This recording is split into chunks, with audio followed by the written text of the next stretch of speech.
This is why you're bad at LeetCode in 2026. So I'm sure you've came across one of these posts on Reddit, maybe a Discord message, of people sharing their profiles. They've solved hundreds of problems, maybe 6 month streak, 1 year streak, and they seem to be doing everything correctly, right? Very consistent and motivated, but they're not seeing the results that they expect. Still failing the interviews, still asking the same beginner questions like, should I be using Python or C++? Should I do Neetcode 150, and would that get me into Fang? Okay, so before we move on, I just want to briefly talk about my current progress and my skill level in terms of DSA, as well as my background. So currently, I'm working as a founding engineer at a YC startup. Regarding my LeetCode profile, I've solved around 200 problems on LeetCode, and I'm currently about 2,400 rated. I've also solved problems on other platforms such as Codeforces, AtCoder, CSES, Usako Guide, and more, so I could make better judgment when comparing these platforms to each other. Overall, I would say I am currently a beginner to intermediate level problem solver. Compared to really strong programmers who has been doing this for years, I've only been doing it for around a year and a half, and on and off, not very consistent. So I think I could relate to many of the issues that beginners would encounter. At the same time, many of my friends are much stronger than me at problem solving, so their advice have really helped me becoming more efficient with my learning, and I'll be sharing some of these tips today. So the first thing is I think a lot of people have really bad mentality towards problem solving. So what do I mean by that? If you go scroll on Reddit or Discord, you would see a lot of people that just hates problem solving. They hate LeetCode and they don't see the point of doing this at all. If you hate something, the process is going to be very frustrating, especially in something like problem solving where you're going to struggle a lot. So most people just end up quitting. There's a very good video by Colin Galen, a very strong computer programmer, and he basically teaches you how to relate something like LeetCode or problem solving to a primal emotion like happiness. This would make your journey a lot easier down the road because you would actually be enjoying what you're doing. For me personally, I think problem solving has helped me keep my mind sharp. It helps me break down complex problems in a more structured way. I'm also just better at learning any other skill because I know how my brain is wired by solving so many difficult problems. So I know the exact steps I have to take in order to learn something. Okay, so now you found your motivation for problem solving. I want to talk about different platforms. Neetcode and LeetCode, in my opinion, is a big problem and partly why a lot of people are actually secretly stuck. So you might say, whoa, Neetcode is bad? And hold on, just let me explain. I think Neetcode and LeetCode is basically the Duolingo of DSA. So it is very tailored to beginners, and it has a lot of gamified elements like problem of the day, streaks. Um, it has a big community, so a lot of people can engage with each other. People making these servers, and in that sense, it's all very similar to Duolingo. So because the majority of people on LeetCode are beginners, it creates this kind of echo chamber where the advice circulating around this community are often bad, and new beginners would not be able to tell what is good or bad advice. A very common bad advice is just to be more consistent or solve more problems. And some of these people have solved hundreds of problems and they have a all green heat map on LeetCode. And usually the root cause is more nuanced. So if you tell someone just to be more consistent when they've already been consistent, they're just gonna feel disappointed and eventually quit. Another common one is that LeetCode users often focus on the wrong objectives, specifically streaks and problem solved. These two things does not measure a person's skill at all in terms of problem solving. But somehow, the LeetCode communities view this as a status symbol.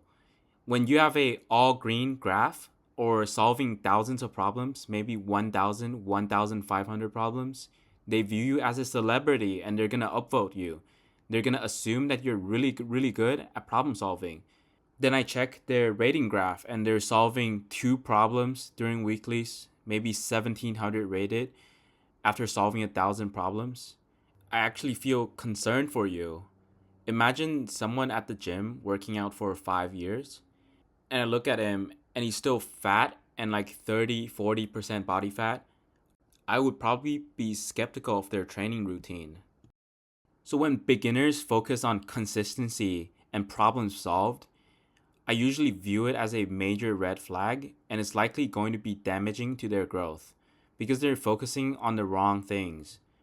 If we view consistency as this all green graph where you have to show up every day, well, then me and all these really strong competitive programmers, the red coders and legendary grandmasters, are also not consistent.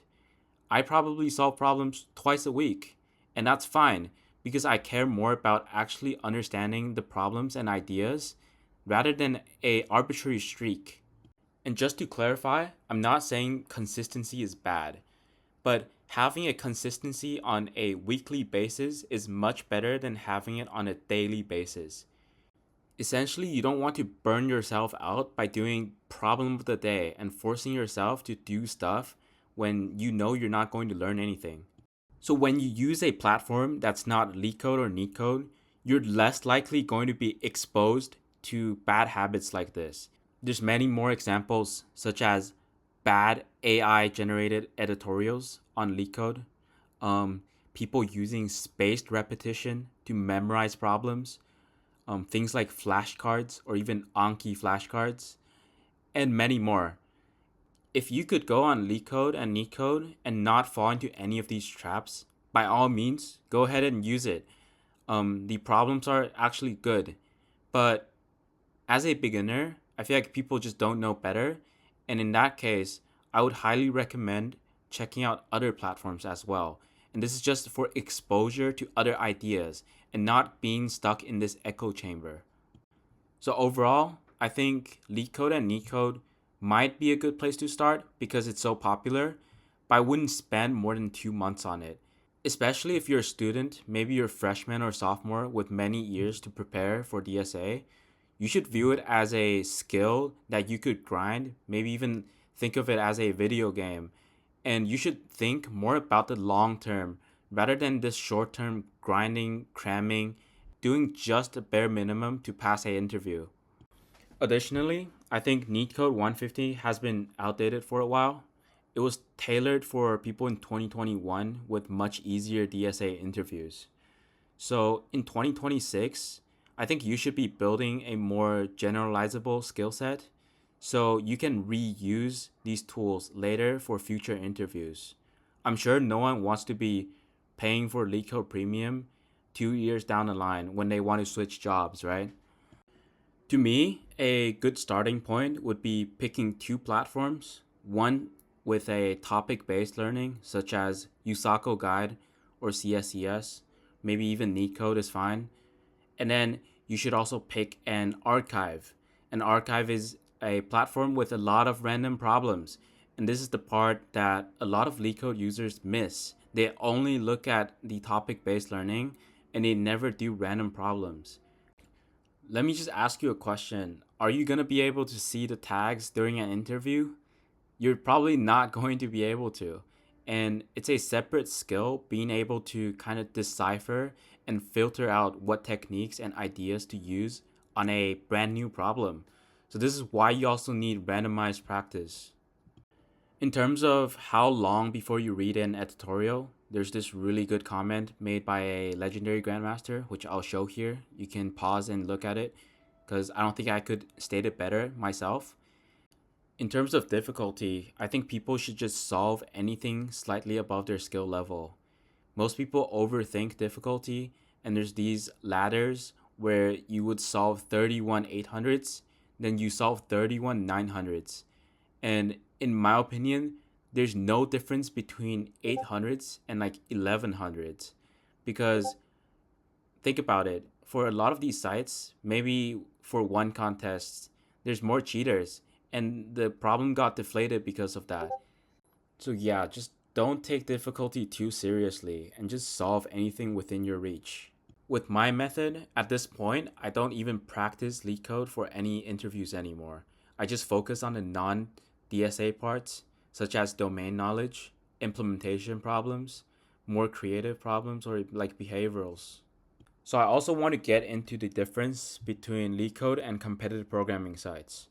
A lot of people has been asking me, "Oh, should I be getting into competitive programming?" And I often get really confused by that, because to me, solving LeetCode problems is in essence the exact same as solving competitive programming problems. Sure, the problem style might be different, and in competitive programming, there's a wider range of topics. There's more ad hoc, maybe, but it doesn't change the fact that you're given an input and you need to output something by writing an algorithm.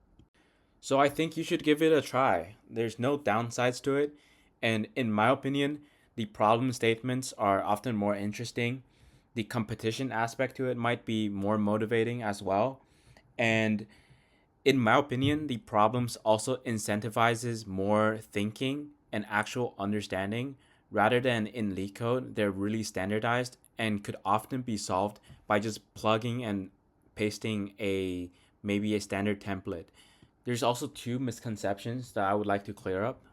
The first one is that Codeforces and these other sites are all math. And this is just completely untrue. It's mostly due to the fact that easier problems on these sites are more ad hoc. So that means it usually is based on simpler observations and not based on specific algorithms. And usually problems that require specialized algorithms are usually harder on these sites. So the people that says it's all math just never see it. To the people that says competitive programming is much harder than LeetCode, this is also untrue, because platforms like AdCoder with its AdCoder beginner contest have much easier problems than the canonical first problem on LeetCode, which is two sum and already requires a hash map for the optimal solution. All in all, I think the reason why a lot of people don't improve is because LeetCode and Neetcode has a lot of traps that could really hurt a beginner's progress and cause them to plateau really quickly. So if you're still a beginner, I urge you to try out different platforms and learn new ideas. You shouldn't listen to anyone giving you a static sheet like, hey, just do this 150 problems and you're going to break into Fang. Everyone learns differently, so you have to try a lot of different things to see what works for you and what doesn't. My suggestions might not work for you, but now you're learning something new that you could try it for yourself. If you like this video, please give me a like and subscribe. If you did not like it, I guess you can give me a dislike. And comment below on what other topics you would like to see me cover.